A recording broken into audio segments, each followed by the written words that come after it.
Hello, hello, hello, everybody. You guys ready for our $1 million client acquisition webinar? I'm going to show you how to actually land some of these clients using the documents that we've used to get some of the biggest names out there.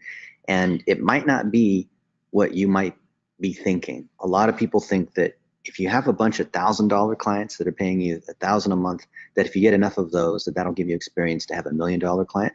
But I want to show you that that's not how it actually works. So before we get started, I see a bunch of you guys are here. Let me know in the comments if you can hear me okay. And do that by telling me, what city are you from? Tell me, what city are you coming from in the chat? And while that's coming through, let me know if you guys can see my screen. You see I'm here on Facebook.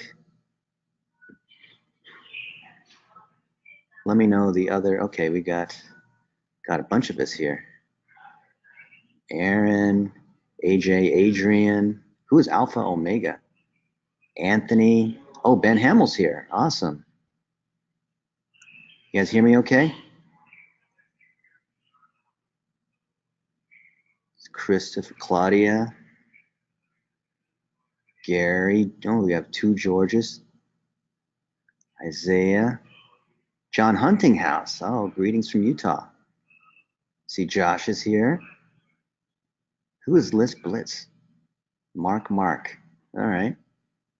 Renee is here. Richard, Sarah, a couple of these Steves. All right. So check this out. The secret to getting these big deals is that you have to have a lot of documentation to back it up. Because a major client like a Nike or a Carl's Jr., they want to see that behind you, no matter how smart you are, there's a process. They want to know that there's a team. They want to know that you've done it before. And they're not looking for the smartest person. They're looking for whoever they know is going to be the least amount of risk and can reliably get the job done.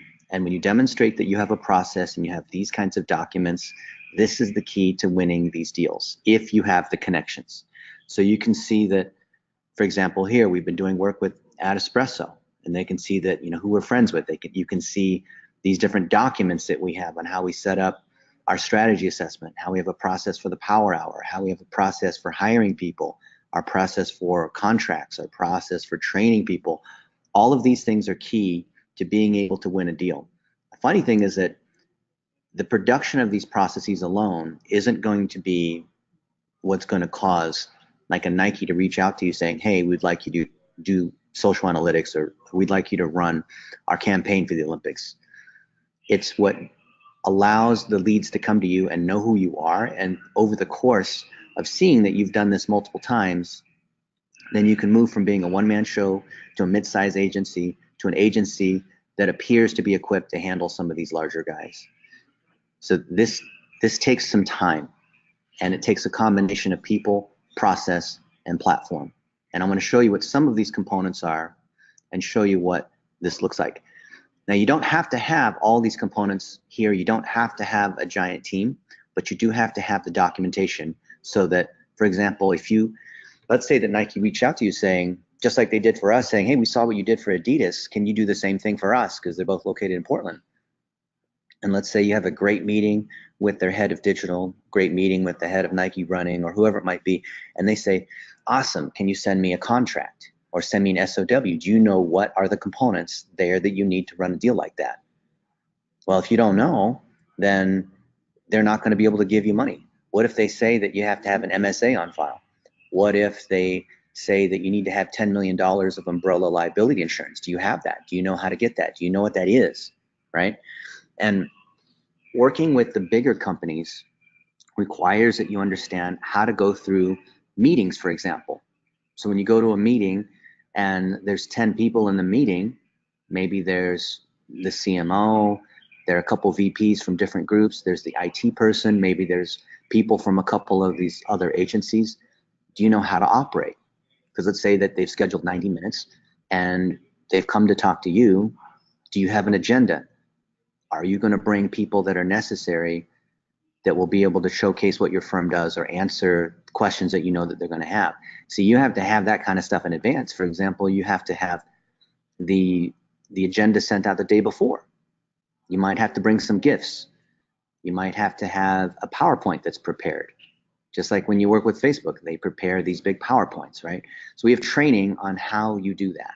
Part of the reason and the benefit of being part of Blitz Nation, which is our membership, is that you get access to all these documents so that when these things come up and you have to do a brand analysis or you have to do a statement of work, we show you how to put these items together using templates that we already have. Let's say you have a new client. You know what that checklist process is. And even though you might be able to land a client, in order to keep that client so they keep paying you, you have to have this kind of process to show that this is how we operate and this is how we continue to provide status. This is how we work inside Basecamp. This is how we use, for example, this format here, the success tracker, is not only our way of demonstrating our ongoing operations of what we've done, what we're going to do, what our results are, but it's what we show potential clients because they want to know, well, we want to work with you guys, but I don't know if we're ready as a client to be able to give you all the things that you need to succeed. So what do we need to do on our side? And you tell the client, well, here's what we need to do. We need goals, content, and targeting. Here's how we map it out. Here's our 6 phases.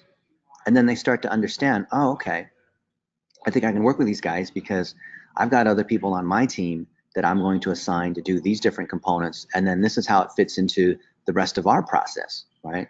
And so it's less about trying to convince them, hey, you know, we're a really, really good agency, or, you know, you should give us some money, or we're the best. It's about educating them on, hey, we understand what your goals, content, and targeting are. Your goal is to generate this much in sales. Your goal is to launch a new product. Your goal is to show the new CEO that you have a strong marketing plan. Sometimes it's a political goal, right? And when you set these goals up front, and this is the key to selling these deals, when you go into that meeting with the big boss, they want to know what's that outcome.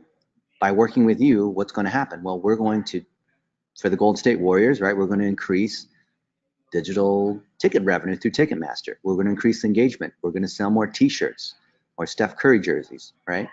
And if we can go up front and show what these components are, then that gives them confidence that you understand what the goal is and you have a clear plan that's repeatable, a process that you've done multiple times to get that done. But let's say that you have never done this before. Well, the chicken and the egg requires that you work with a partner that has. Partner with another agency, a bigger agency. The way we got into Starbucks to be able to run ads for them, we didn't have any business working with Starbucks years ago. We partnered with another agency that was already doing PR and digital, and we subbed under them. That way they already had the relationships. We were working together. We were really good on the analytics and ad side, which they didn't have, and it works out super well. So if you are small and you're thinking, I don't have all these team members, I don't have all this documentation, I don't have proof that I've executed this kind of campaign before, that's okay. Find someone who has. But if you get into the unfortunate situation of getting into a meeting where the client is potentially interested in what you want to do, but you've not done it before and you don't have a partner, then you're in a really risky situation. So you definitely want to lead from expertise, because it's easy as, let's just say, a surgeon that sells Facebook ads. People don't really know any better, so they're willing to go with you if you have enough trust. But you don't want to do that. You want to know that you can actually back it up. You don't want to be a witch doctor. You want to be someone who actually knows how to get this stuff done. So that means no matter what you do to eliminate risk, you've got to have a particular document, a particular process, so that there's no way that this thing could go sideways. And we like to think of that as the best way to have that as a lighthouse client. A lighthouse client is one where you've done it one time already for them and they are the ideal. It could be, let's say, Ashley Home Store, right? Ashley Furniture is a client. We know how to do furniture retail, get people into the store, drive a 20 plus ROAS. Every dollar we spend, we get $20 in provable sales that come through the point of sale. And that means we can onboard other retail clients, using them as an example. you have all the components that are necessary to do that? So they know that if you've done LASIK surgery, to use a different analogy, 5,000 times, that if they're customer number 5,001, that it's repeatable. And with enterprise customers, with these $1 million guys, it is not about trying to be as innovative as possible. They don't want that kind of risk. They want to know that you can deliver. So the name and the perception and your reputation and them having seen you many times is more important than your actual skill, which is still important. It's more important than your documents. It's more important than other things that you think might be necessary, like advertising at a trade show. And a lot of the deals that we've gotten have been from people that have seen our stuff for years, and only now they're coming in saying, yeah, I've seen your stuff for quite a while. I just haven't, been in a position to be able to hire you guys, right? Or I've seen you speak, or I know that you're part of Digital Marketer and you're one of the certified instructors there, right? And so if you build authority over years, like I can see Logan Danes, who's from Gilbert, he's a good friend and growing his agency. If you interview people, like I interviewed Logan Danes about his agency, that builds authority. That doesn't drive to direct leads or sales. And if you want to acquire more of these customers, instead of trying to sell harder, think about sharing more. So one of my friends, Keanu, is he here? I don't see his name. Oh yeah, he is. We were hanging out last night in Miami, and he does some killer work for dentists. He doesn't need to cold call dentists because he's got a partner who is one of the leading implant dental surgeons out there. And because she's a client and also teaches other dentists, that creates massive authority. Where do you have the most authority? Where can you share the most knowledge? Where you're just giving your stuff away. Oh, but if I give my stuff away, no one's going to want to hire me. No, it actually works the other way around. Document the things that you have. You want to get these enterprise clients, you want to get someone to pay you $1 million, share exactly what you do. Share it in full detail. For example, here, we're sharing our 3x3 formula. We're sharing how we build personal brands. And then that will cause these clients to say, holy moly, Keanu is so knowledgeable. We need to hire him because we would screw this thing up if we tried to do it ourselves, right? Remember, they're not trying to beat you. These these companies are not trying to save money by getting it done for less, or take your tips from you and just, invite you in for free. They're risk averse. You're dealing with an employee of a big company, and they want to do something that has a high likelihood of success. They're trying to reduce risk. So when you show them you have a process and you show it to them in detail and you demonstrate that you have authority because you've done it before, you've published it at places that demonstrate that you know what you're talking about. So it could be at Social Media Examiner, or it could be me on CNN. The idea of authority is your checklist, your provable recipe, the tasks that you've done over and over again is your content. The people who endorse you, the lighthouse, right? That customer that you've done this before with many times. The people in our industry that you want to attract. Let's say you do it for Pilates instructors. You have one Pilates instructor, then get 20 more Pilates instructors. Or you have one Carl's Jr., now go for Burger King or Chick-fil-A, right? Properties, where are you sharing that authority? When you combine all of this, you can get 20 lighthouse clients at the same time. You can get 20 of these guys that are each paying you a ton of money because you're repeating the same process over and over again. That's when you're speaking. That's when you publish knowledge as how-tos and 1-minute videos. That's when the network that you have. So the reason I go to conferences is not to land clients. It's that I want to interview other people who have expertise in a particular area, and I want to share their expertise like a journalist, because I know if I do that, then other people will see me as the arbiter of the best in class for a particular area of knowledge. So they see me as well, if Dennis is interviewing Chris Mercer on the latest with Tag Manager, then clearly Chris Mercer knows what he's talking about. But secondly, because I know Chris Mercer is one of the best in the world in Tag Manager, then people will know wow, that's really good information. So it reinforces trust both ways. So interview other people. Make a list of the people that you would like to interview. Get those 1-minute videos, interviews with them, and share that. Boost it for $1 a day. Share it on LinkedIn. Share it on Facebook. Share it on Twitter and Instagram.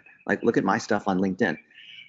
You can see these notifications that are coming back. There's Becky. She runs digital at Intel, right? I'll click like on that. I'm planning on upgrading. I need more speed. Wi-Fi 6 is coming. And I'll say, awesome. Cool, all right? And let's look at these notifications, for example. Someone starting a new position. I shared a thought I had last night. I said 18 hours ago, hey, this is the difference between an employee and an entrepreneur. I'm just sharing thoughts that I have, right? And it's starting to generate views. People are commenting. This is actually how you prospect for leads, because people will see this. It generates more of these network friend requests. Then you start to get messages. 4 components of a 1-minute video. Yes. Right. Let's go to Facebook. Let's see what people are saying on Facebook. People are commenting on this. Oh, look, I posted this morning. This morning, Fiverr rejected me. I teach Facebook ads for Fiverr, and then they rejected me as an applicant to do Facebook ads on Fiverr. I thought that was funny, right? And then you have other people like Jim Banks. He's one of the old school PPC people. Kurt Malley, right? He has grown his business off of $1 a day on Facebook, right? Fantastic. Look at all these people here that I might be able to interview. Who do we have that is not on mute? I think that's Michelle. Michelle, you should mute yourself. Oh, okay. These are all people. There's Phil. Look at all these other people here. These are all people that I might want to interview. Hey, there's Bob Crawford. There's our main contact at USCCA.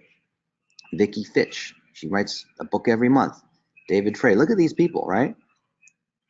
Look at all these people that I reach out to and interview and build authority. And when you build this kind of authority, that's how, I mean, it's funny, right? And some of these people have John Rampton. It's okay, we still like you. Ha ha, I'll click LOL on that. This is how you're building authority. You hear all the money's in the DMs, right? You put stuff out there, this is the stuff you get. Go to my news feed, see? This is what Dennis Yu sees on Facebook. Woody Marks, who runs Ashley, Alabama. He has a $100 million company. He's got 10 stores. That's awesome. Second position is an ad for WebEx. Well, we're on GoToWebinar. Nick Jordan. Oh, that's interesting. Matt Peterson. Tim Trimack. He's a client. He's come to our VIP workshop twice. $7,500 each time. Karen Freeberg, the professor that teaches other folks how to do social media. I click like on that, and then look at what she's sharing. I kid you not, this is how you get clients. Look at what's going on. She's sharing, look, share an incredible opportunity with the social media professors community. So this is that community. I've been a huge fan of Brian Solis for years, and Brian's a leading voice, and blah, blah, blah. He's got a book, Life Scale, it's amazing, and she goes on. Part of something really special. So it really comes down to actually a project that I've been working on for the past couple of months. Was someone that I've highly respected over the years, who's been a game changer for our industry, and someone that was on my bucket list to be able to work with, and I've had a chance to work with him now for a couple of months. He's awesome. And guess who's running his digital marketing? We are, with the help of Karen.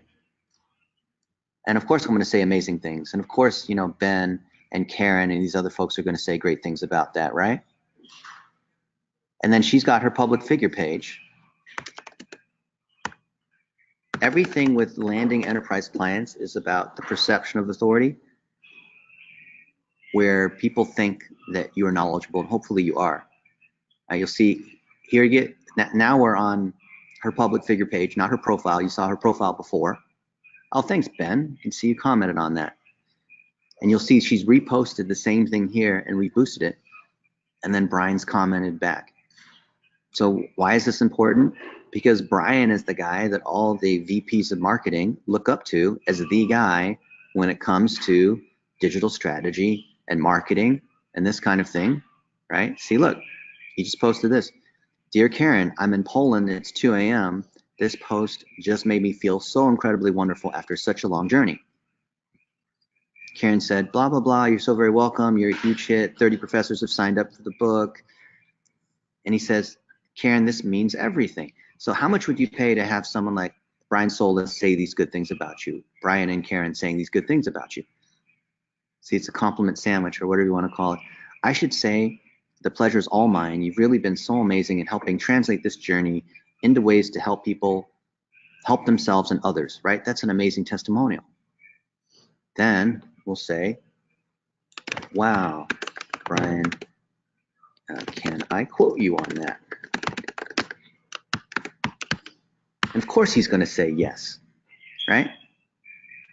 And this is how we build more of these trust items, like this story on Facebook's blog with the Golden State Warriors, how the Warriors drove a 29x ROAS. Every dollar spent, $29 in Ticketmaster sales, right?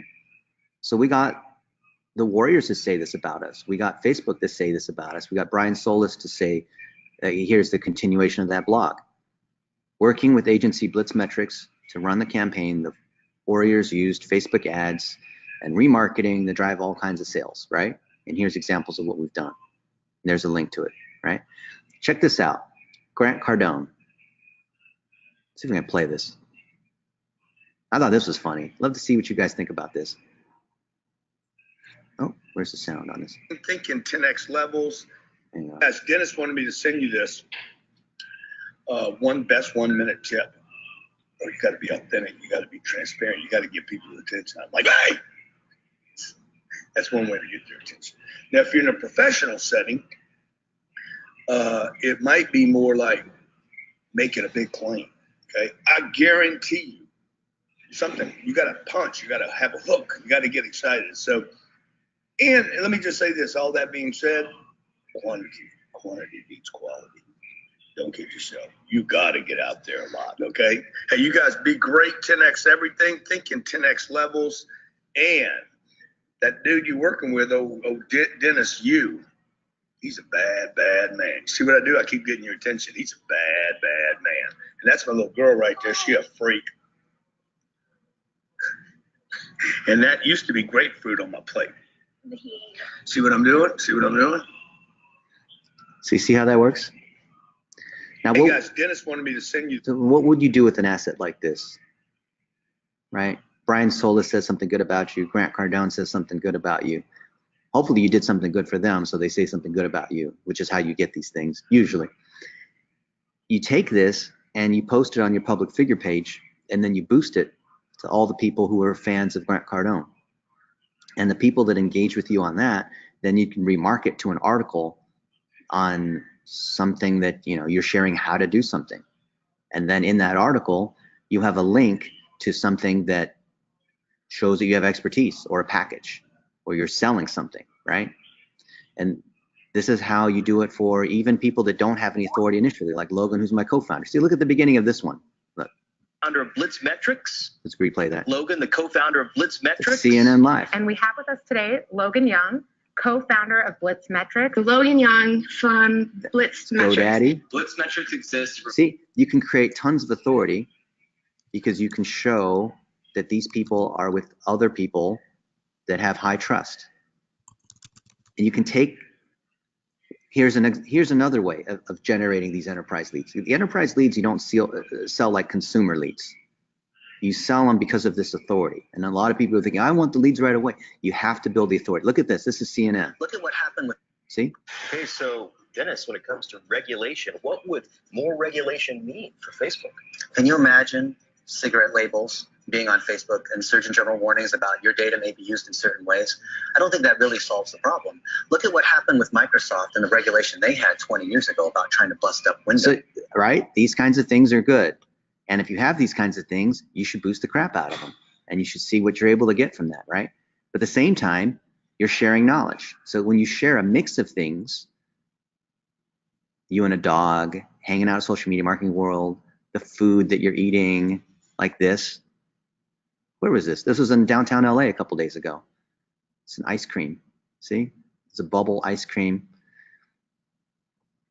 Then people don't see you as boasting. Here, and you share what other people have to say about friends. Dennis Yu says you are on a mission to get as many clients and team members to make their first 1 minute video. I think that is That's awesome Joel Comm, because businesses the live video expert. need to be using video, and they overcomplicate it. You know, it's like Brian Fanzo says, sometimes you just need to push the damn button. And that's right. You making your 1 minute videos? Let's look at how this is doing. This is on my public figure page so I can boost it. The key to getting these deals and exposure and authority is I boost the heck out of this stuff. 27 cents per 10-second video view, that's terrible. Should probably kill that one. It should be more like 2 cents or 3 cents. But that's what you get. $5.40, reach 515 people to $10 CPM. Kind of want to be 6 or under for stuff that's good. But you generate authority, you generate knowledge, you generate things like this with Grant, and you put it out there. You show that you're hanging out with these other people. There's me and Jeff Hunter, right? But it's not just I'm taking a picture with Jeff Hunter, it's I'm sharing knowledge. There's a difference. So you don't just take pictures with these people at the conferences. You are sharing how these components fit. And you can see we're only 40 something pages into this 170 page deck. Probably want to leverage ours rather than make it yourself, don't you think? Hey, Christian Calloway, good to see you there. Christian just came back, just had a baby in Indianapolis. Meetings checklist. Do you know what to do before, during, and after a meeting with that enterprise client? It's not like what you would think with a consumer client. Even though you might be hanging out at a 5-star resort, having some fun, you still follow the particular protocol of having your notes, having follow-up, having documents. 2 days ago, I met with a friend who's a billionaire in Denver, and he does M&A, basically buys and sells large companies. And we had basically a deal within 30 seconds because I knew that we were going to do this deal. And at the end of the meeting, he said, okay, you guys are going to send me the terms and the paperwork, right? And that's a key to say, all right, send me the statement of work on exactly what it's going to cost, who's going to do it, what's the process, and they go ahead and sign it, right? He brought his legal person to the meeting, so I knew that they wanted to do this thing for real, right? You don't bring a legal person unless you're serious about what you're doing, right? And he knew that we have this process. He's seen parts of it, but does he, as someone who's busy buying and selling companies, understand how we break down remarketing audiences? Is he the kind of person who's going to quiz you on this kind of knowledge? No, they're not, and they never are. And I see most of the junior agencies, they are so eager to demonstrate these tiny little details. And meanwhile, if you're working with an enterprise customer, it's the big boss, or it's the owner or the CMO or someone like that, and they don't want to hear about these kinds of details. And in fact, you turn them off. You want to land one of these deals, it's not through demonstrating these little tactical tidbit kinds of things, maybe for the people that you're working with on a day-to-day basis, but the decision maker doesn't want to know that. The decision maker wants to know that you are trustworthy, that you understand what the problem is, you understand how to organize it, that you can delegate it out to other people. So it's okay to have other partners. You don't want to try to represent that you know how to do everything. It's okay to say, hey, we partner with Blitz, we partner with these other folks to get this stuff done, and my expertise is here, and the things that I don't do, I partner with these other folks. So that, because everyone knows that you can't do everything. And if you try to say that you do, everyone knows you're lying, right? So you have to generate authority through this path. So notice we spend most of our time here in ungated content, meaning free content that we're putting it out there, we're educating, and then just like you see here, there's a lead magnet. You guys had to put in your email address to get access to this webinar. So you come attend and see in a little bit more detail, because maybe you saw a 1-minute video where Keanu and I are hanging out in a penthouse and talking about how to run Facebook ads for dentists, and you want to know more, right? Maybe that 1 minute wasn't enough, but the 1 minute is how I attract your attention, by demonstrating some kind of tidbit. And then a tripwire. I sell you something for $7. I sell you to a course. I sell you to a package. At the end of the webinar, I want to sell you on a package, right? I want to make an offer. So good, you're like, dang, I'm so glad I stayed all the way to the end, right? But what's your ladder? If you want to sell $1 million package, then you better have, like, the bigger this thing is up here, the more weight you need here to support the base of what you're selling. So if you have just a couple pieces of content, that's too flimsy of a structure to have a 100-story skyscraper, right? You want $1 million client, you're going to have tons of authority and tons of content. And maybe what you need to do is partner with someone else who has most of these other components, and then you can do just part of it like an apprentice. That's what we do with the young adults. The young adults are not qualified to come in and work on a Red Bull or an Ashley Furniture, but certainly they can work on components of it, and they can have the benefits as if they had 20 years of experience. I have 23 years of experience. Makes me old, right? You could put someone's face on it. Like here, we put Logan's face on this thing. And if Logan double crosses us, then we put someone else's face on it, which is what's happened, but we haven't switched this one out yet, right? Think about how everything you have could be modular.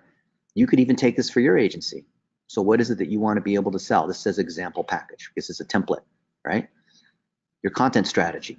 The client wants to know you have a process. If you can come in and confidently say, yep, it's 6 weeks. This is what we do. It's $5,000. It might only take you an hour per week. And the clients don't have a problem with that because they want to know that you have, that you can achieve a result. And if you could achieve a result in 5 hours versus 50 hours, that's actually better. Would you rather have a surgeon operate on you for a heart operation where it takes them 3 hours and they know what they're doing, or a surgeon that can't seem to figure it out and it takes them 60 hours and you're under the knife the whole time? Like, you don't want that, right? You want to have pricing. And a lot of folks think that as an agency, you want to be creative. And I get it. A lot of agencies are on the creative side where they do the graphics design, they do the video. Increasingly, there are agencies that do the creative plus the media. That's why you have a Harmon Brothers or Travis of Chambers Media. But even they have processes. Even the Steven Spielbergs and George Lucases have a process. And the irony or catch-22 is you need a process to be creative because you have to get the mundane stuff out of the way so then you have enough time to be creative. So think about everything that you do should be driven by a process. It actually enhances your creativity. So maybe your prices, like this is what we say for the students, right? If you're a young adult and you're starting your little agency, you have retainers that are $200, $1,000, but maybe if you're established, you can say it's $2,000 or you can say it's $10,000 or whatever the price is. But the point is that you have these kinds of packages. Now, the difference between the smaller packages versus the guys who charge more is perceived authority and slightly higher skill. And let me show you an example of what that might mean. So when we go into like a Red Bull or a Nike or one of these other kinds of guys, they expect, so we lead with authority, they expect that we have world-class expertise and we don't want to let them down, and we want to demonstrate that we've done some research in advance. So we'll do some brand analysis, and here's a checklist for that, checklist for everything, right? Look, there's little videos against how we do all these kinds of things. So coming to the Warriors, we'll say, look, this is how you benchmark against the other teams, right? It's one thing to say, let's grow your fans, let's grow your sales, or here's how fast your website loads, all those tactical things. But when you want to close a deal, you always want to benchmark against the other competitors. The executive, the person who's in charge, is going to respond best to competitive intel. If you want to get a meeting with the head of marketing for the Warriors, you could say, hey, we did some competitive analysis on the Warriors versus the Cavaliers versus the Heat versus, and we'd love to share that analysis with you. We did this research. And of course they're going to say yes to that, right? Especially if you can say, here's a couple things that we found. I'd love to discuss these things and a couple other things with you in detail that our data team or research teams put together. And what you're really saying is, I want to come in and sell you and show that we have such good research here that you're going to want to go further, that you're going to have more questions, that based on particular audiences, that, oh, did you know that we're stronger with Nike than Adidas? And here's what the shift is. Oh, what can we do about that? Well, we might be able to tune your analytics in the way that you do targeting. We might want to, run ads against these best customers. We might want to attract more sponsors, or maybe your MGM Resorts International, which is a client of ours, and you want to see how the MGM Grand does against Caesar's Palace or the Palazzo, right? And these are the kinds of things that spark questions that you want at the executive level. Not just from a social media fan composition point of view like you see here, but, and isn't this nice? All this stuff is done by our young adults, done by VAs as well. I'm not doing any of this. They're putting it together. I'll come in and talk. So I'm pretty good at talking, as you can see. I can just look at these slides and keep talking, right? Got to be able to do that. Here's one for Red Bull. This is partly how we got Red Bull. Red Bull said, hey, we spent $100 million in 7 years to have Felix Baum Gartner jump from space. You guys saw that event, right? One of the biggest social media events ever in the last 10 years. And they wanted to know what's the value of that. They want to know what's the quality of their social media fan base. What's an impression worth? What's a like versus a comment versus a share worth?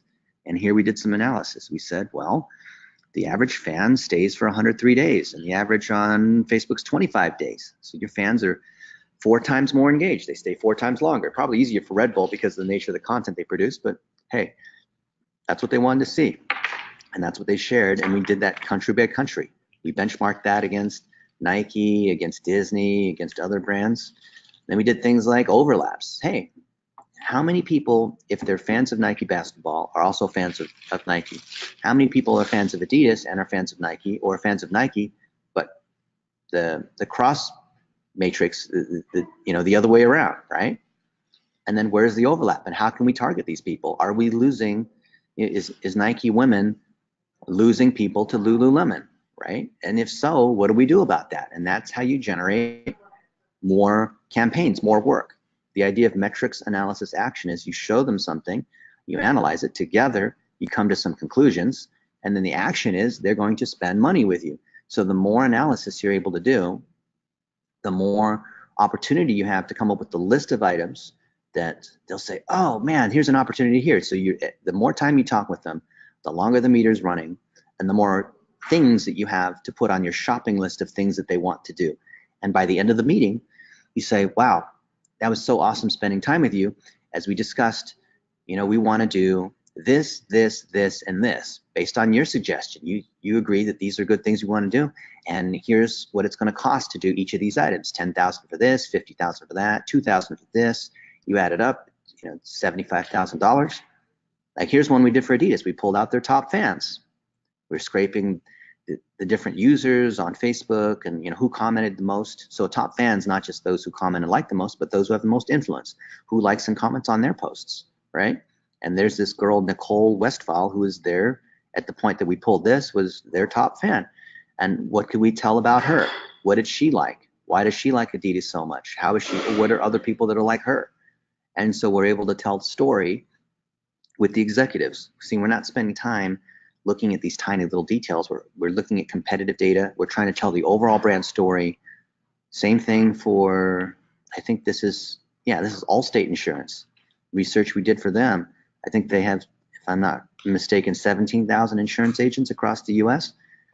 And we looked at how they compared against State Farm. Of course, we had State Farm as a client before, but if you work for State Farm, they won't allow you to work for Allstate at that time. And then when we did work for Allstate, they said, hey, are you working for State Farm right now? I'm like, right now? No, we're not. So you go back and forth, right? And we look at their rankings, we look at their social presence, we look at their reviews, we look at all of these things, and this is the kind of work that generates more sales.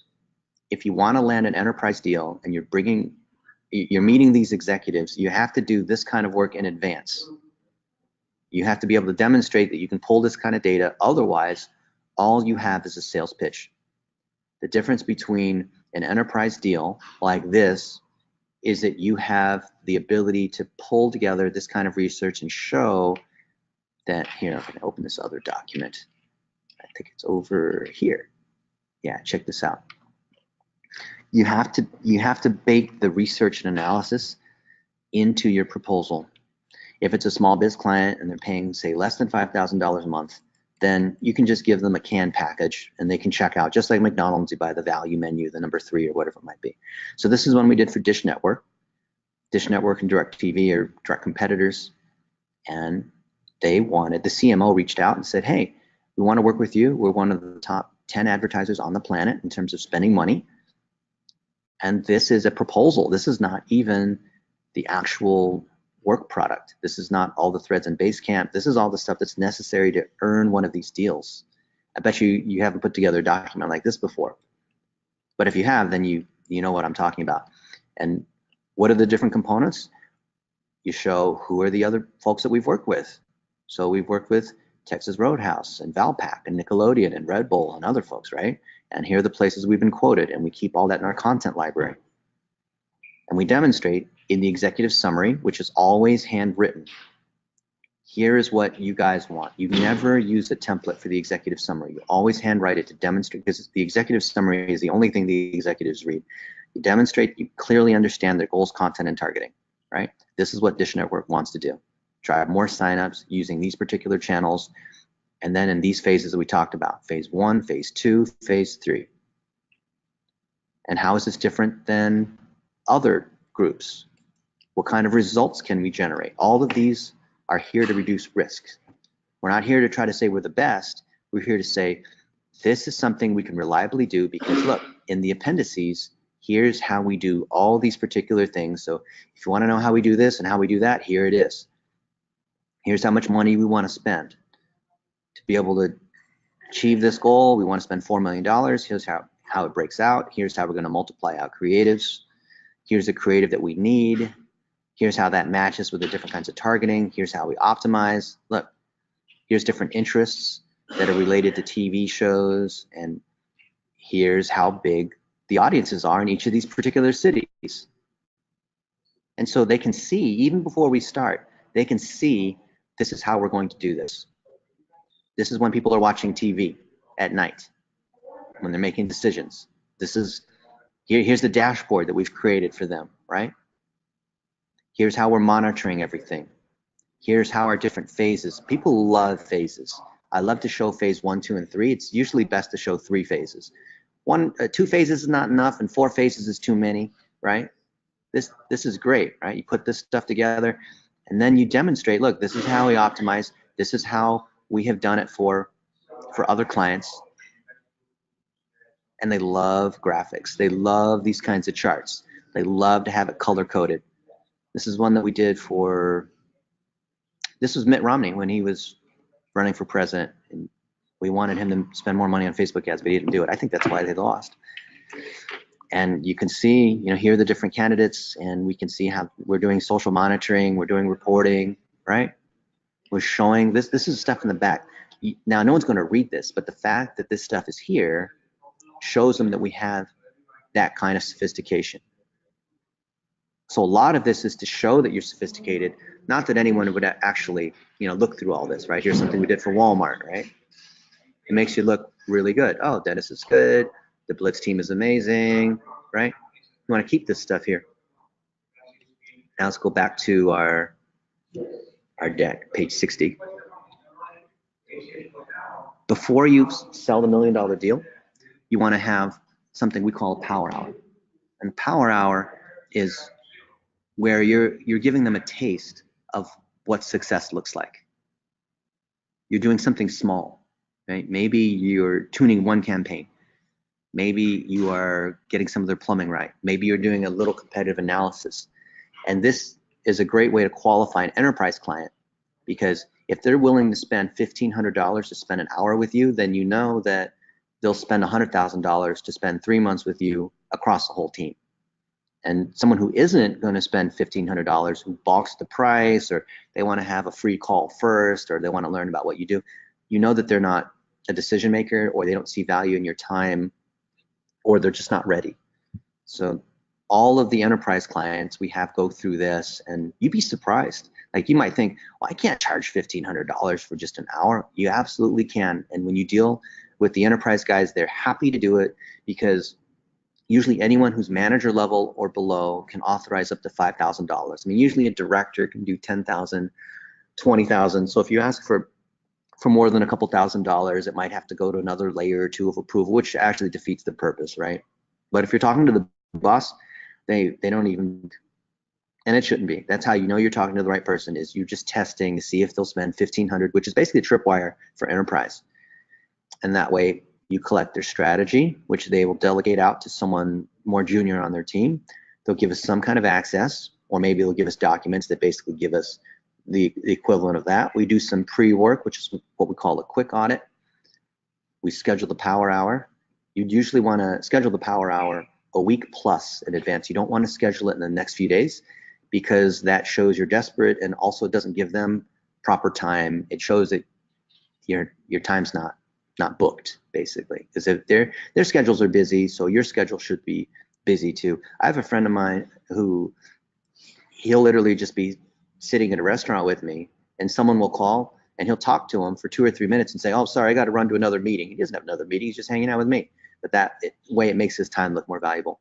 You have the meeting and then you follow up. And the next step from that paid power hour is always going to be, if you've done analysis the right way, you follow metrics analysis action, is always going to be, okay, here's a bigger plan, or here's small, medium, and large, which could be 20,000, 50,000, 100,000. Usually you multiply by 3 every step. So you get 20,000, 60,000, 180, something like that. And so when you have this process, pretty easy, done it multiple times. People that don't qualify, then you just send them through your courses. You just send them through one of the referral through a partner, right? And that way you can run your agency so that you as the figurehead, you're talking to just the people that are the most serious, and everything else you delegate out. So we put the small guys through brandedmedia.io. That's what Jeff Hunter and I put together for people that want to spend $1,500 on their personal brand or editing videos or what have you. That's something we have for small biz. Works super well. A lot of people ask, how do you get to 6 figures? You see a lot of these people, right? They say, I want to build a 6-figure agency. Well, or maybe the idea, like if you made, I thought when I first started in the world of business that if I could make $100,000 in a year, that I'd be rich, right? You ever have that? Like, yeah, I'm a baller, I'm making $100,000. Well, if you follow the rule of 2,000, $50 an hour is $100,000, right? Because you have 2,000 means 40 hours per week times 50 weeks per year, 2 weeks for vacation or what have you. So 2,000 work hours times $50 an hour, or one package for $100,000 or $8,300 per month, right? So 8 clients at $1,000, that's $100,000. Or percent of spend. If you say 10%, someone who spends $1 million a year in ads, which is a lot of people are spending $1 million in ads, then that's $100,000. Like, there's a lot of ways to get to $100,000. If you have $1 million client, then they probably are a $1 billion company, because if they're paying you $1 million fee, then there's no way they're going to do that if they're making only a couple $1 million a year, unless they're pre-revenue and they have a Series A and you have some kind of connection. But to have an ongoing, to have it so the client doesn't blink at paying you some sum, your fee can't be more than 1% or 2% of their revenue. And if it is, then it's going to eventually go down. So think about that. You want $1 million client, you need $1 billion. They have to be doing $1 billion in revenue. More analysis, more of these decks, all done by VAs and young adults. Probably costs us maybe 50 to 100 bucks to put one of these things together. Notice we have a ton of documents. In fact, we're only halfway through this particular piece.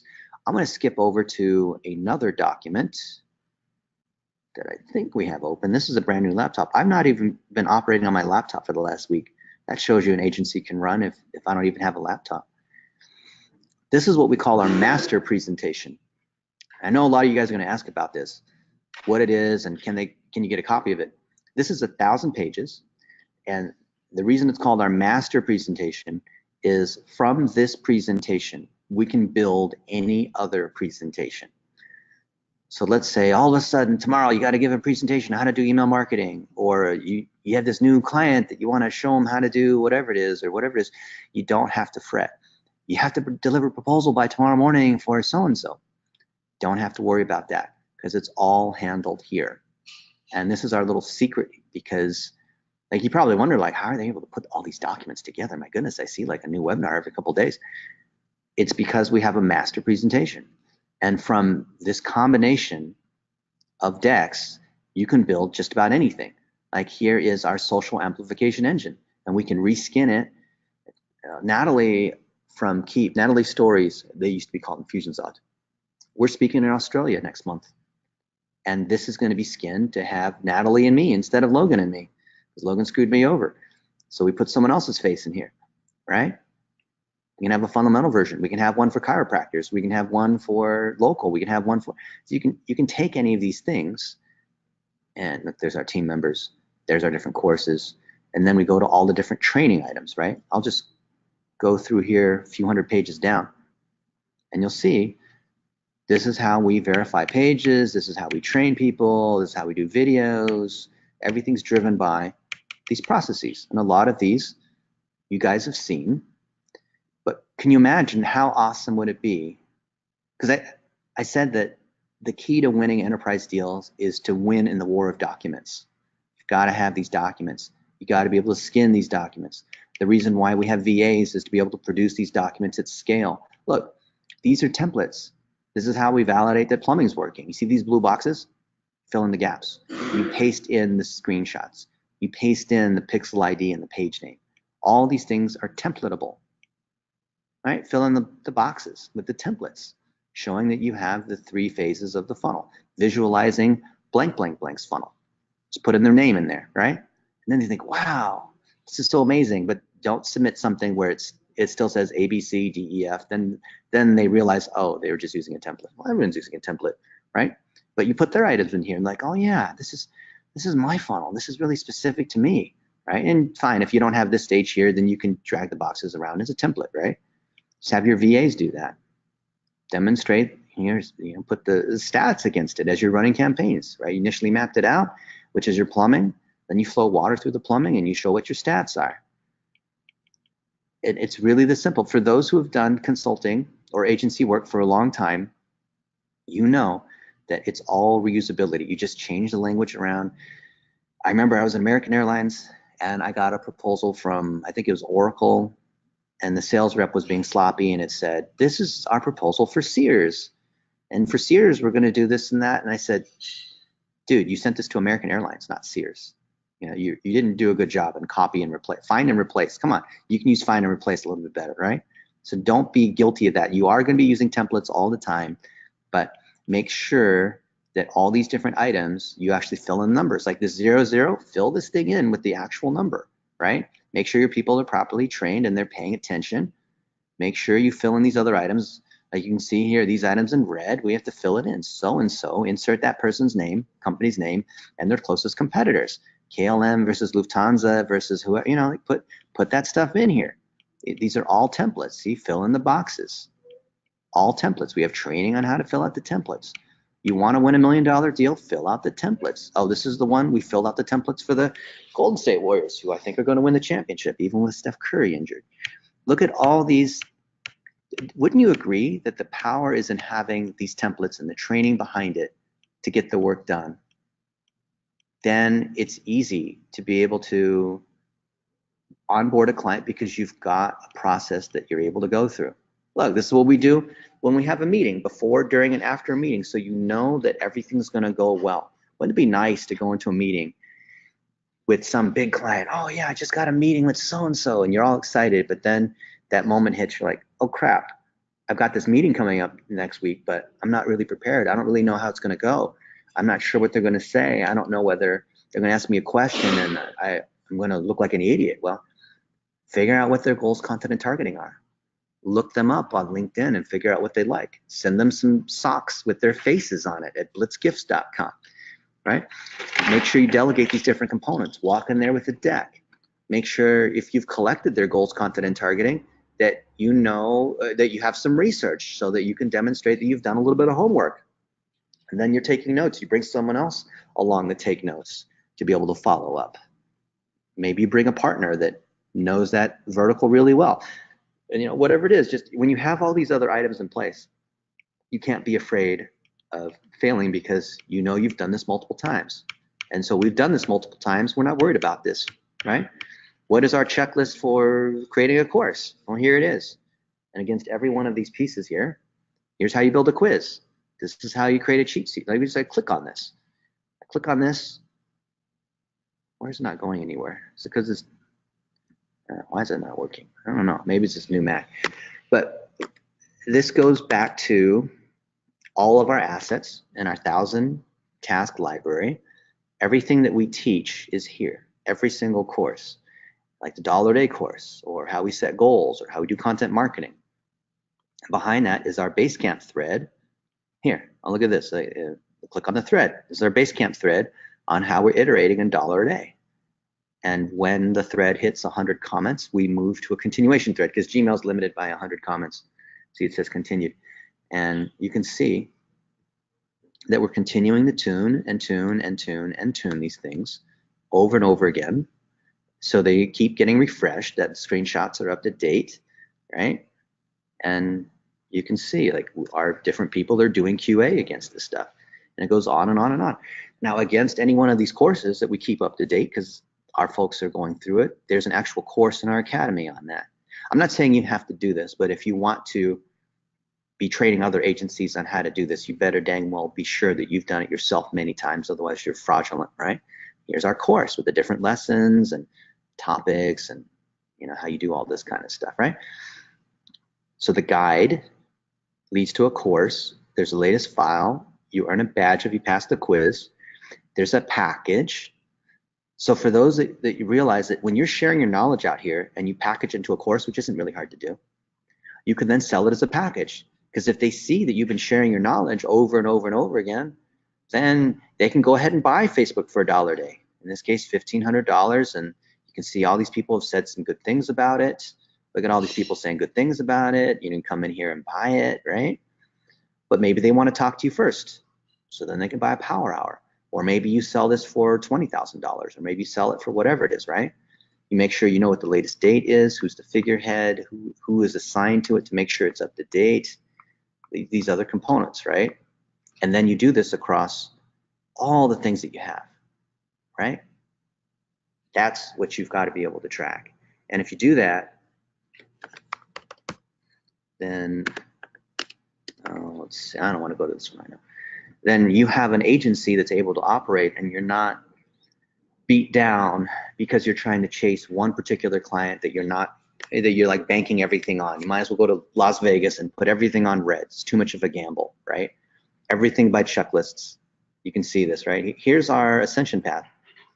If people understand why you make a why video, then certainly they're interested in personal branding. If people come in on $1 a day because they see that's effective, I know a lot of you guys do that, then they're going to want to know amplification, which is other kinds of advertising. If they make a 1-minute video, then what are the other kinds of videos that you can make, right? All of these things that are an entry point lead to something that's further on.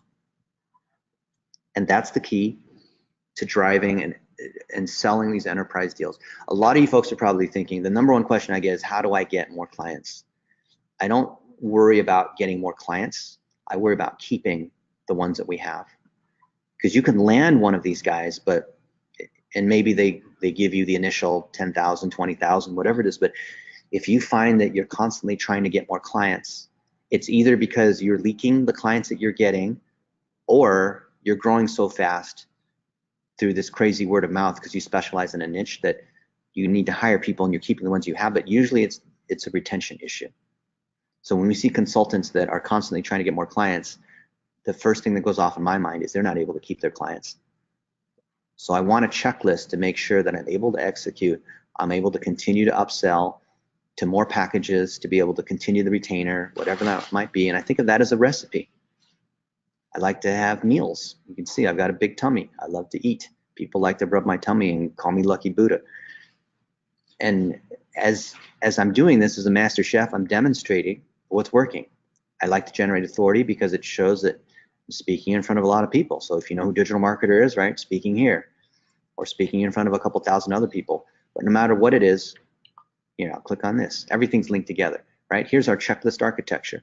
This is our checklist of all of our checklists. Can you imagine that? So there's 60 pages of all the different checklists that we have, right, on how we do everything. And all of these then link to the particular task. You see these Basecamp links? Like here's a Basecamp link on how do you set up Facebook authorship. I don't even know how to do that anymore. Here's how you interview other people. Here's how you do these other things, right? Lots of these checklists. Everything you do should be driven by a checklist. And if you do this and you put your content out there at scale, you will generate, just through law of large numbers, you will generate enough of these leads, filter out those leads to the ones that are enterprise, and those few that are the most valuable, you're going to put the most time into, and you'll disqualify, say no to 90+%. Don't feel bad about saying no to 90% of, oh no, you need to talk to every lead. Everyone could potentially be a customer. No, that's how the FOMO thing is how you're going to kill yourself, right? You want to be focused on the few that will really pay the bills. If you have an agency already, then you know that if you rank all your clients, there's a few that are really amazing, and there's a few that, that most of them are like,